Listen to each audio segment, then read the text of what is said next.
নমস্কার বন্ধুরা, আমি আজকে আবার আরেকটা রান্না তৈরি করে দেখাচ্ছি।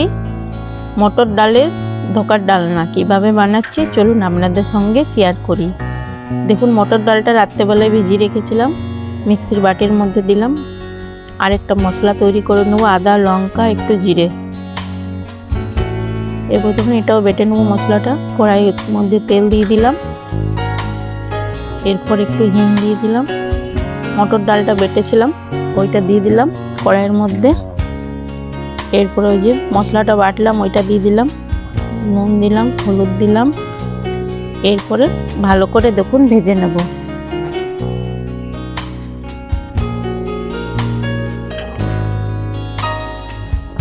খুন্তিটা চালিয়ে যেতে হবে, না হলে কড়াইয়ের মধ্যে বসে যাবে।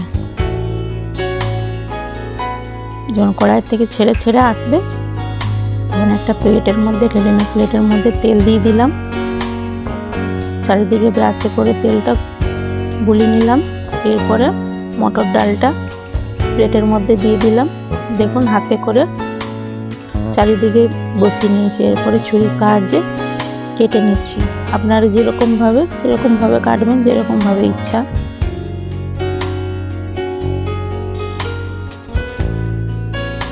ছোলার ডালের তো অনেকবার খেয়েছেন, এখন মটর ডালের বানিয়ে দেখবেন, খেতে খুব সুন্দর লাগে, সুস্বাদু।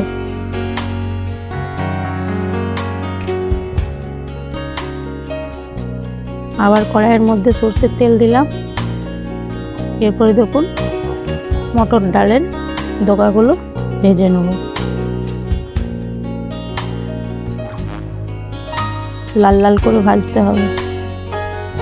এরপরে দেখুন উঠিয়ে নিচ্ছি একে একে।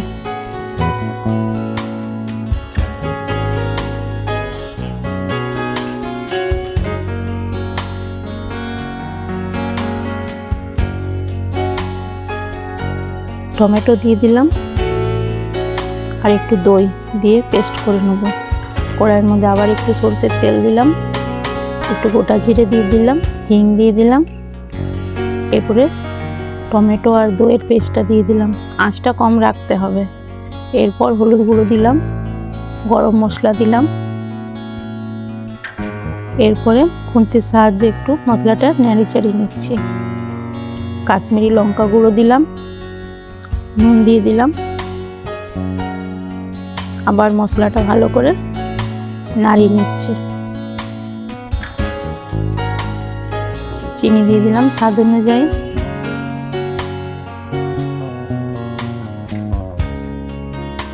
এটা নিরামিষই বেশি ভালো লাগে খেতে।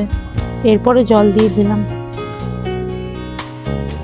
জল দিয়ে খুন্তি দিয়ে ভালো করে মশলাটা চারিদিকে ঘুরিয়ে নিচ্ছি। ঢাকা দিয়ে দিলাম। এরপরে ধোকাগুলো ভেজে রেখেছিলাম কড়াইয়ের মধ্যে ছেড়ে দিলাম, ঢাকা দিয়ে দিলাম। ওপর থেকে একটু কস্তুরি মেথি দিয়ে দিলাম, একটু ঘি দিয়ে দিলাম। নিরামিষ তরকারি একটু ঘি দিলে ভালো হয়। এরপর খুন্তির সাহায্যে ভালো করে নেড়ে চেড়ে নিচ্ছি। একটু জল জল নামাতে হবে, আর টেনে নেবে তো, ওই জন্যে। দেখুন আমার মটর ডালের ধোকার ডালনা তৈরি হয়ে গেছে। আপনাদের ভালো লাগলে বানিয়ে দেখবেন। থ্যাংক ইউ, নমস্কার।